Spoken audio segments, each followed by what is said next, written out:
of my screen.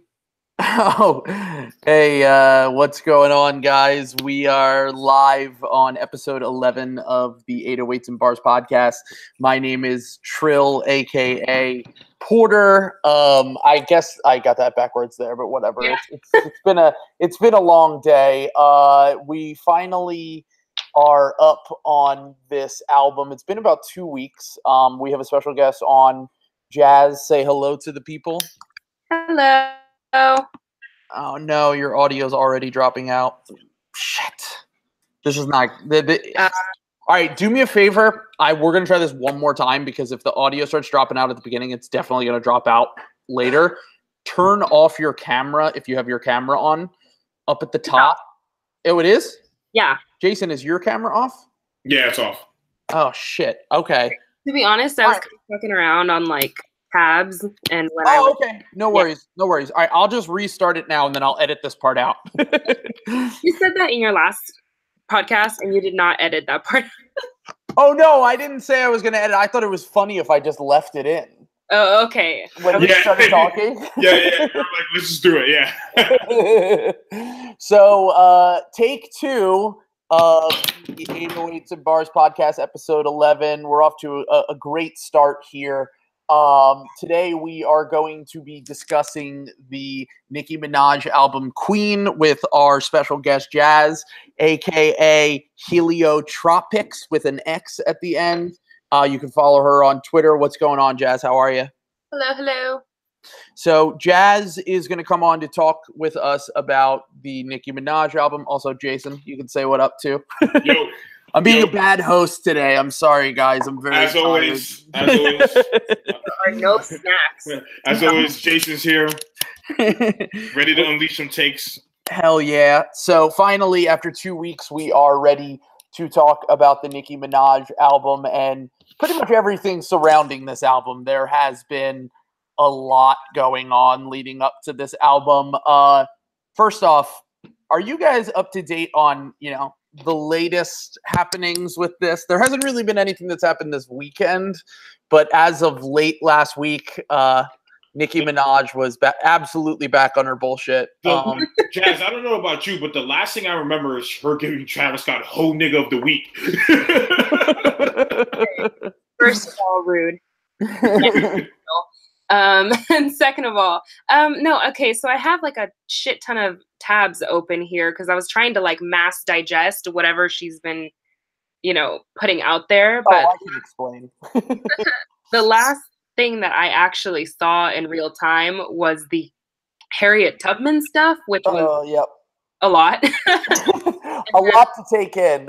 For some reason, rappers this year, Jason and I were discussing, just can't seem to stop bringing up this country's past and comparing themselves to the worst way possible. Yeah, exactly. Yeah, it's not like they're doing it in terms of like social awareness and like social critique. It's just based off of like ego and stuff like that. It's weird. It's really strange.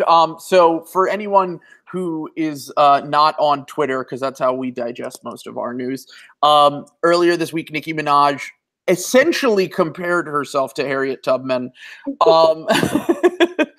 Which, you think Harriet Tubman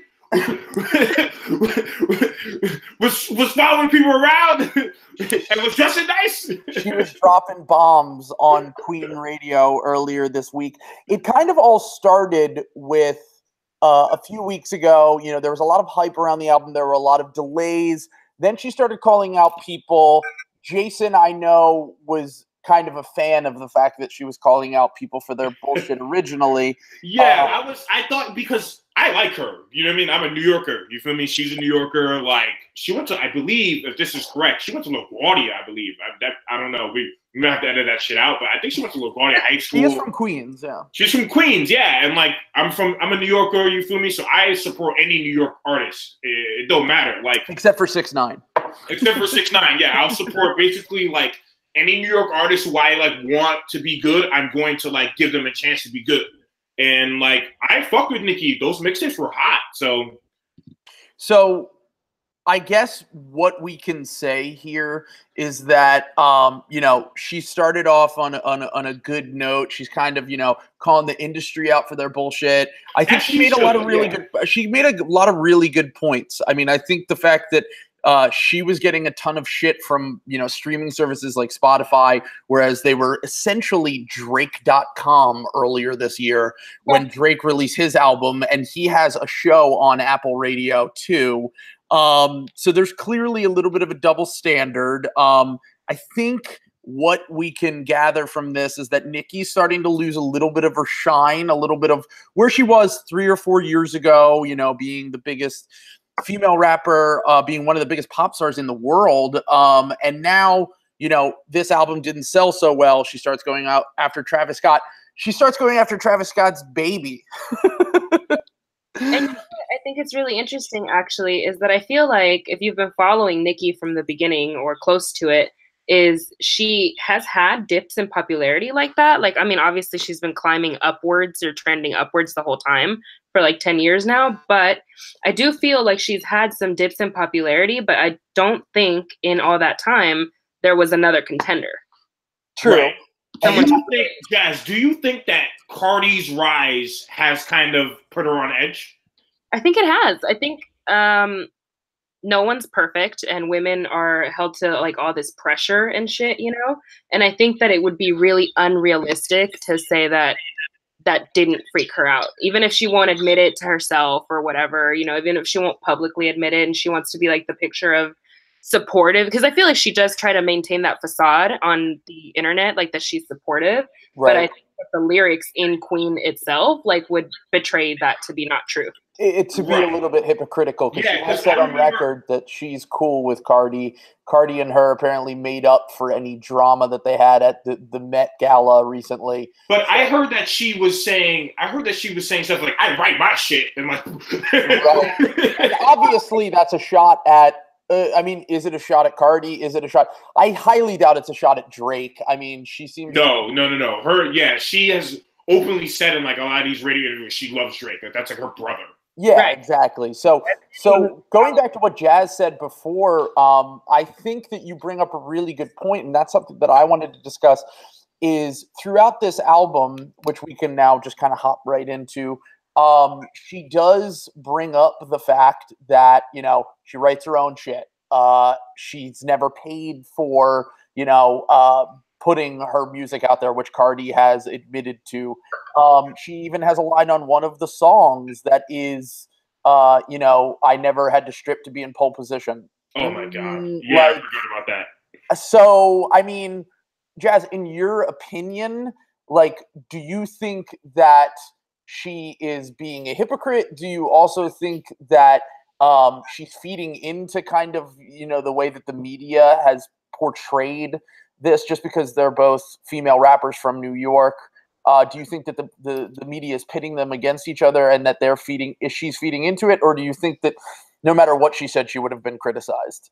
Yeah, I mean, it's a little bit of all of it, right? Like, I mean, I obviously think those lyrics are really shitty. Like, I was not surprised, like disappointed, but not surprised, you know, like the meme or whatever. But like, yeah, I was listening to it, and I'll be super honest, I only listened to this once, and I don't even think I finished it. I think I stopped at LLC, because this shit is long. I'm used to like 12 tracks now, and so many of these tracks are not stellar. But yeah, I was like not surprised, but just really disappointed, because I feel like it's hard with Nicki Minaj, because I feel like she really is, especially with this current like iteration of her, she's really like reminds me a lot of Kanye, in just that she says some very intelligent and very what's the word I'm looking for? Like, she's thoughtful. She's kind of like anti-establishment in a way. And like, you know, she does talk a lot about social issues, but then when it comes to her actual music and, you know, some controversial things she says, she tends to take it a little bit too far. Like, how can you be considered a feminist when you're, you know, you've built your whole thing on, you know, your sexuality, your whole, you know, persona originally, at least. Not to say that she isn't a talented person, but that was absolutely part of her image. And then to come at Cardi B for being a stripper, it's a little bit questionable, I think is fair. to say that, to take down Cardi for something that, she did for a living and is completely fine. It's kind of, it was just, I really thought that was whack as hell. I'm going to be honest. And like you said, I think she does bring up a lot of really good points about like things in the industry, things in general about society. She was on, Jazz, I don't know what you think about this, but she was on Flex and she told Flex that like, I write my own shit, and the only reason why you don't think I write my shit is because I'm a woman, and that's absolute facts. Like, and Flex was kind of like, nah, blah, blah, blah. Like, no, but it's big facts. Like, if that was a dude, you would be saying like, oh, Nicki's hot, but just because I'm sitting next to Wayne, you think like Wayne's writing my shit. That's bullshit. Nah, she's right about that. That's ridiculous. And to be honest, like, I feel like that's of all the things to critique about Nicki or like to bring and try to say that Nicki does, that's like the dumbest one because her style is so like specific to her. Do you know what I mean? Like, yeah, it's so her. Yeah. Yeah, and she's so like undeniably her songs, her music, or whatever is so lyrical. Jazz, I can't hear you at all. Oh, I'm sorry. No, it's okay. You were doing really good there. Just hop back in. I'll try to edit that out. So yeah, you just pick up the point where you were saying, I'm sorry, what were you saying? You were saying that you were saying her style is very unique, and yeah, I think regardless of how, like, I think it's whack to like, of all the things you can bring up against her, and there's plenty, I think that her not writing her own lyrics is the dumbest one because she's got such a distinct style. And I think that regardless of how you feel about her actual material or her music or her, she's undeniably talented, And even if she doesn't write her own stuff, like there are plenty of, and like to me, Nicki Minaj has, surpassed the level of just rappers. She's a pop star. Like, so what pop stars write their own lyrics? Like most don't. Drake has gone on record saying that he doesn't write all of his own music, has been called out for it. There have been the funniest thing about it is like she was saying like you never thought that Drake wasn't writing his own shit, but it turns out he had like reference tracks, and they were like, well, we didn't know that, but it's like, why did you assume that I would have a reference track? Exactly. Yeah. So the implication itself is sexist, and she brings up a lot of good points. And I think that a lot of this album in general is very well intentioned, but comes across at times as disingenuous just because the fact that she is like Kanye in a way that like she can have these arguments, she can point things out that are bullshit, but she tends to take it, a step too far. Now, just jumping like right into the actual album, like Jazz, you said it was 19 tracks long, a little bit too long for you. What do you guys think? Like, do you think that half of this is filler? Do you think that, most of it is good? Or do you think that, all of it is good? Jason, I guess I'm asking you because Jazz already said that she believes that it is, some filler. Look, Nicki Minaj, all her albums have always had filler. Yeah. You know what I mean? Like, yeah, Jazz, like, I don't know, like, what you think, but all her stuff has always been a little bit too long on the editing part. Like, I get it, though. Like, she's not the only person, but, like, it's definitely, the Pink Pink, I think, was like, Pink was like 18, 19, 20 tracks. Like, with the deluxe version was. And the deluxe version, but the bonus tracks on the Pink Pink are really good. That's the thing. I think they're better than the songs on the album. I'm going to be seriously, yeah. I think Truffle Butter is one of her best songs. Oh, Truffle Butter is great. Iconic. That Maya Jane Cole sample, I'm a huge electronic fan. I love that song. I know that, Jason, one of your favorite tracks, I believe, was a bonus track. That track slaps. No, I don't know. I don't know if that's Four-Door Aventura. That's my favorite Nicki Minaj song. Such a good song. It's a great song. It's my favorite Nicki Minaj song of all time. Like, seriously. Yeah, she's such a the reason why I respect that woman is because, although I disagree with a lot of the stuff during the rollout, the reason why I really respect that woman is because she's such a hip-hop historian. Her Biggie flow is incredible. No one does it better. Like, it's ridiculous. You're talking about on Barbie Dreams? On Barbie Dreams, on Four-Door Aventura, she does a Biggie flow. No one does a Biggie flow better. She matches Big note to note. Like, you can tell she studies it too. Like, she's great. I mean, that's why that's why all the antics and stuff have disappointed me, because it's like, this is clearly a very talented woman. Like, this is not she can rap her ass off when she wants. It's just some of it's a little lazy and they're not edited well. And I just, who's on her team? That's what I'm thinking. Like, who? Like, I don't trust any rapper's team except for maybe Drake. They're holding his shit together, but everybody, I'm like, you guys just hate your. Yeah, no, but seriously, like, I'm just wondering, like, someone's got to tell her, like, yo, 10 of these are hot, 8 of these aren't. Like, let's figure out. Right. Like, I'm not saying only have 10, but at least have like 13. Like, you know what I mean? Like, yeah, she's got so many tracks on this, and it's just like Barbie Dreams is the heat. Is heat. I mean, that shit is crazy. That's good. That's a very good song. I'm out. I was out last night at the bar. I'm up at listeners, I'm up in Connecticut this weekend with the boys. Some of my boys are doing grad school, so I'm still up with them hanging out this weekend. So it's opening weekend. So I was out last night. Someone put on Barbie Dreams. The whole place went fucking crazy. Like, the song is amazing. Like, the bars are so witty. I mean, she flows her ass off on it. LLC's hot. You know what I mean? I think the Eminem verse on it. I think the Eminem verse on Majesty is.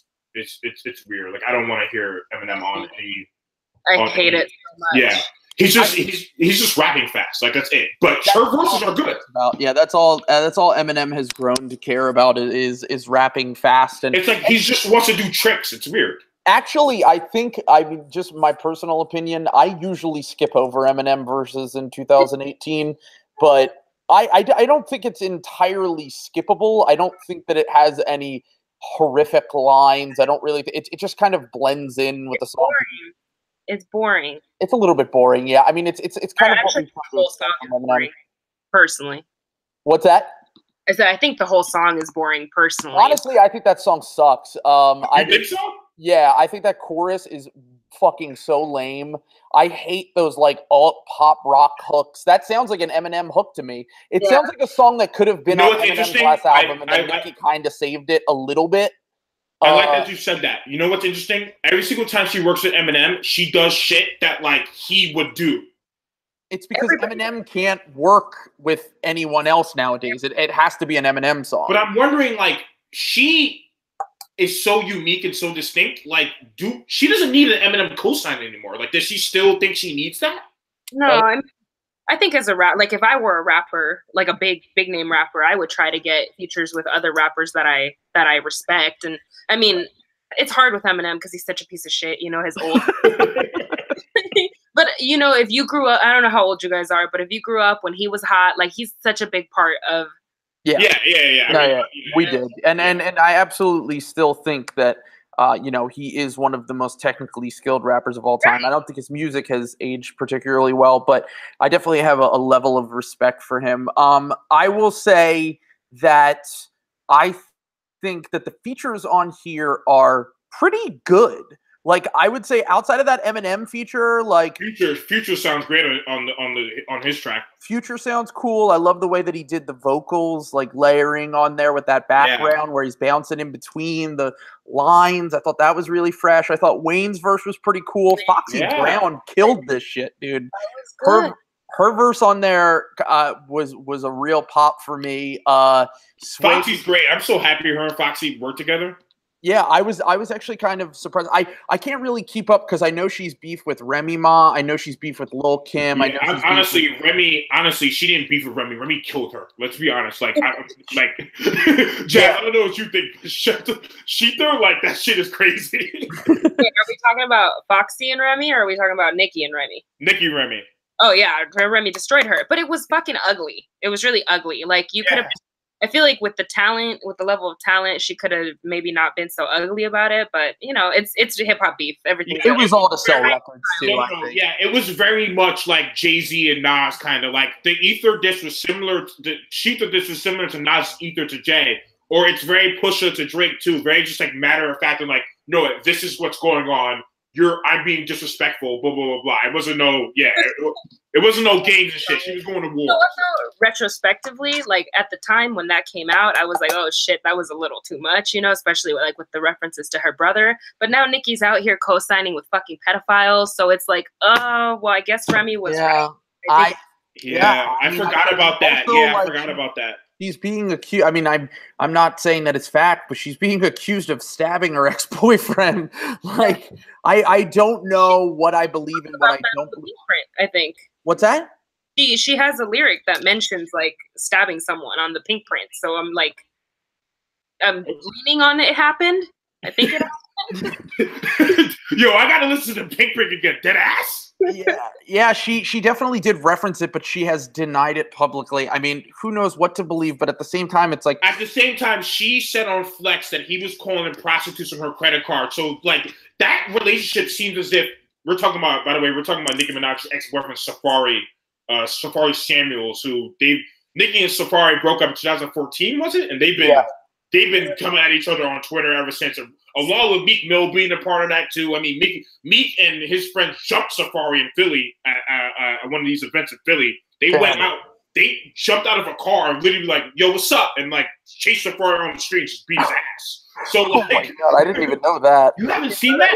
I'm gonna send you that after we're done. I'm gonna send you it because it's really, I mean, honestly, it's funny. Like Meek jumps out the car and it's like, "Yo, what's up, man?" And then like all his friends just go and just chase Safari down the street. It's ridiculous. Well, the more you know, I guess. So it seems as if that was a toxic relationship. So I'm not even looking picking sides there. I'm just like, oh wow, this is like it was really difficult. Yeah, I mean, obviously we don't know the whole story there, but there's definitely been some craziness surrounding this album for sure. To me, it kind of takes away from the album too.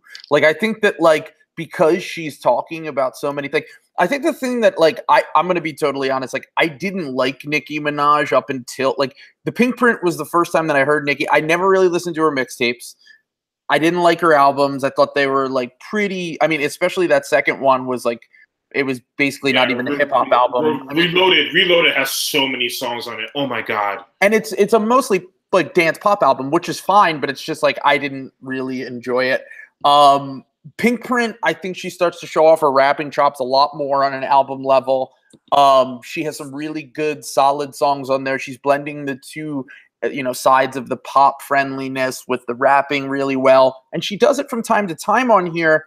But then there are times where she gets like really far away from that. And like, I have a difficult time listening to this because like, okay, she called the album Queen, which is like, to me, I took it as like, she's coming for the throne. Like she's coming back to reclaim the throne. She is like the queen bee rapper, right? So, right.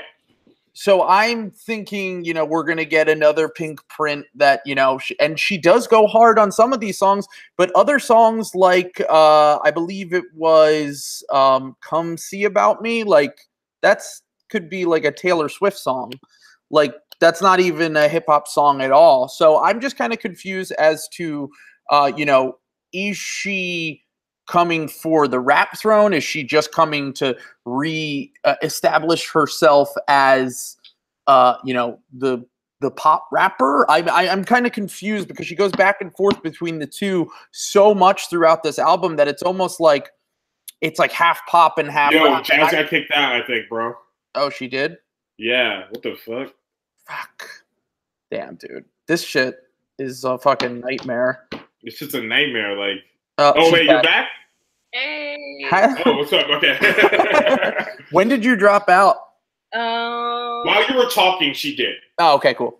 It was like right after we had finished talking about Meek Mill jumping Safari. Okay, all right. I can start again about like, so basically I'm just kind of confused as to, if she calls the album Queen, like, why is there? Oh God, I'm sorry. I'm all over the place. You're like, why were they pop songs on the album? I think you were saying.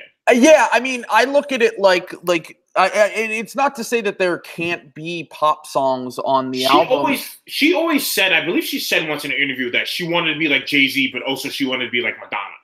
Okay, so she's kind of the duality of which is perfectly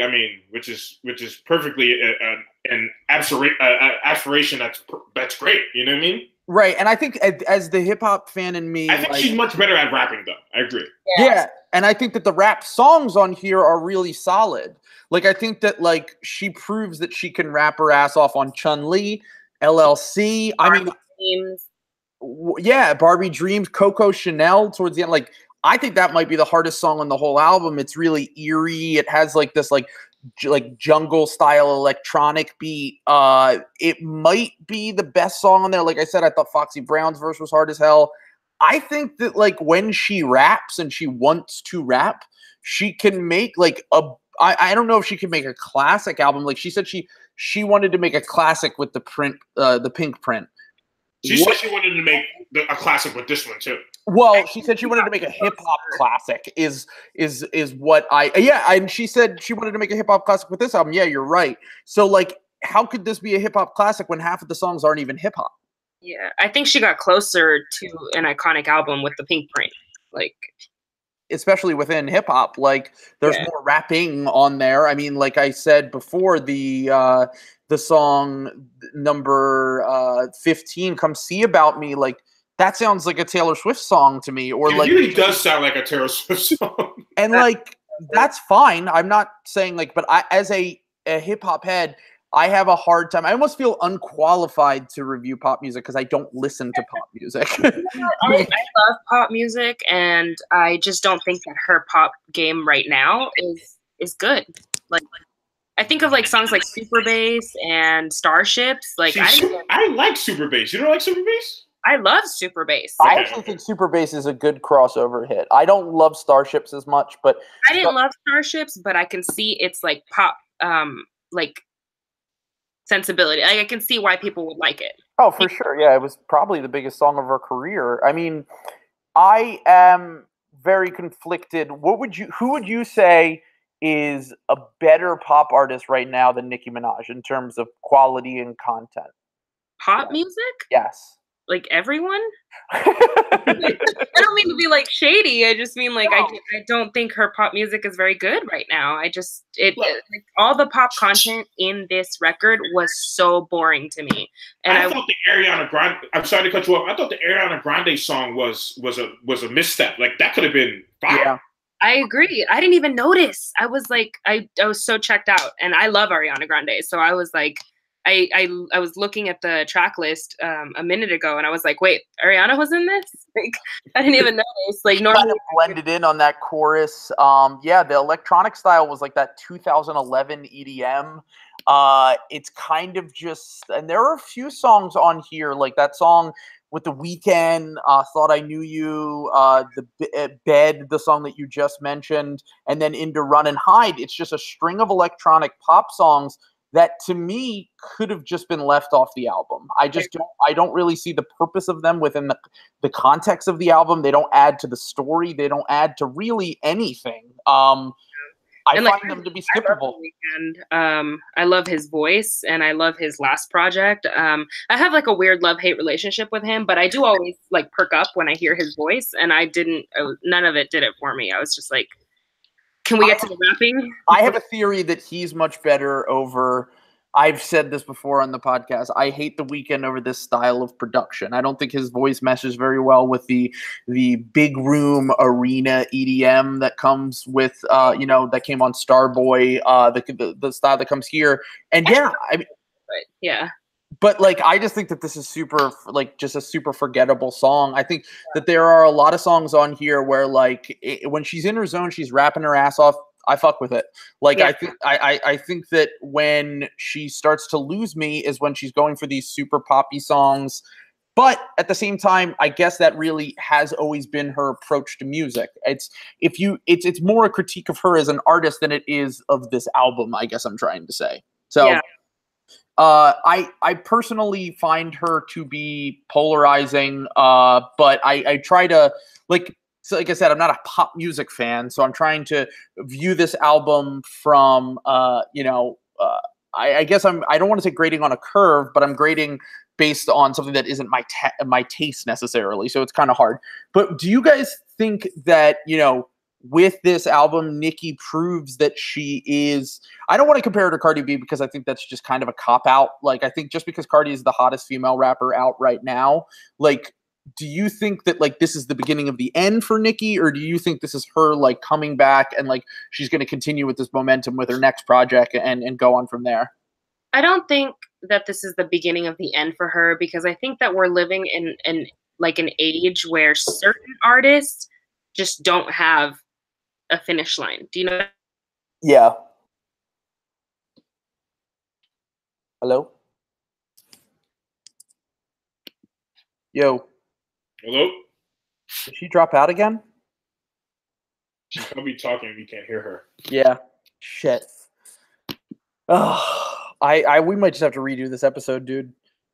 Fuck. At this point, we've had like this is like the third time that I'll have to edit something out, and like I don't even know if she'll be able to get back in.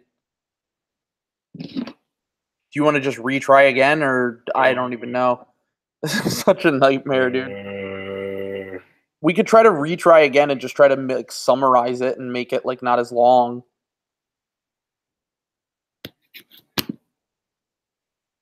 Yo, yeah. Hold on. I'm in this group chat DMing. okay, cool.